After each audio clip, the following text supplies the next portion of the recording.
E voltamos a falar sobre o acidente que deixou 2 pessoas mortas na BR-381, João Monlevade, Rodovia da Vergonha. A licença da viagem, de acordo com a Agência Nacional de Transporte Terrestre, era apenas para 10 passageiros, mas tinha 47 pessoas no ônibus. Nós conversamos com os sobreviventes e familiares das vítimas. Parece, segundo informações, que o motorista teria dormido. Agora, veja bem, o motorista profissional, carregando pessoas, dormir no volante, pelo amor de Deus, né? Vamos ver.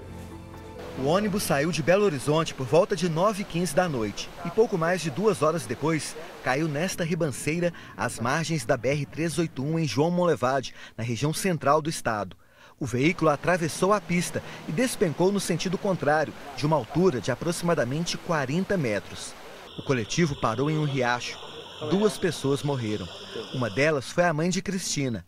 Maria da Piedade tinha 64 anos e foi projetada para fora do ônibus durante a queda. A gente sentiu uma sacudida muito forte, eu já estava descendo a ribanceira.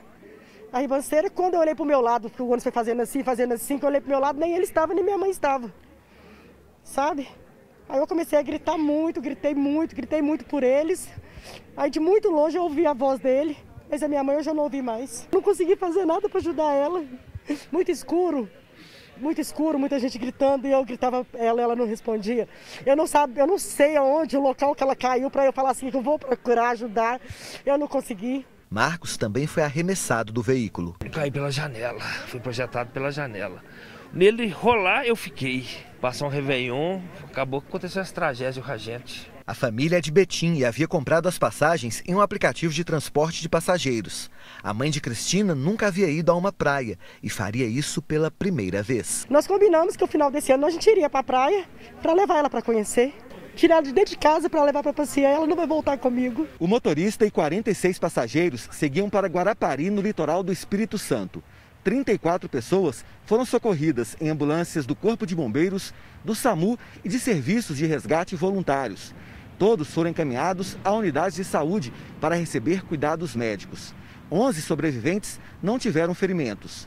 O condutor do ônibus disse que teve um mal súbito e, por isso, perdeu o controle da direção. A filha da idosa, que não resistiu ao capotamento do ônibus, afirma que logo após o acidente, o motorista chegou a confidenciar a um passageiro que havia dormido ao volante. O passageiro que falou pra gente, para os demais, ele confessou que estava com sono, estava cansado, estava acordado, virado de uma outra viagem da noite anterior. Os sobreviventes foram para este hospital em João Monlevade, mas, após ser ameaçado por parentes do outro passageiro que morreu no acidente, o condutor foi levado para o pronto-socorro de Itabira, na mesma região.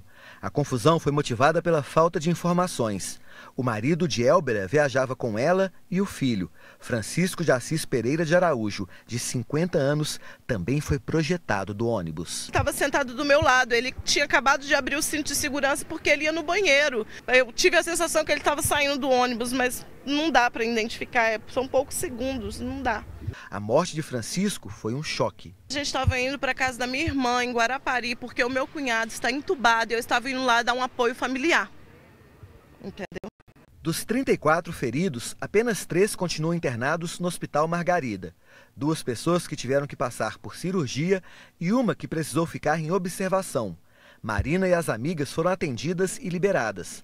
A advogada sofreu pequenos cortes nas mãos. Tinha muito caco de vidro na janela e acabou que, no desespero, a gente tinha que pular por causa do riacho, senão a gente poderia cair. Tinha uma distância, né? Como eu falei, ele não caiu exatamente no riacho, então a gente teve que pular.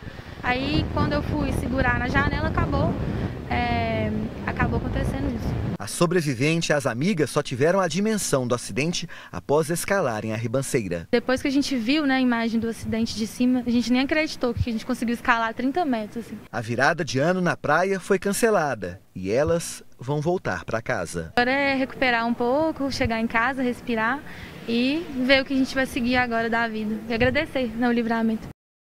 Olha, a Polícia Civil informou que os corpos das vítimas já passaram por exames e estão liberados.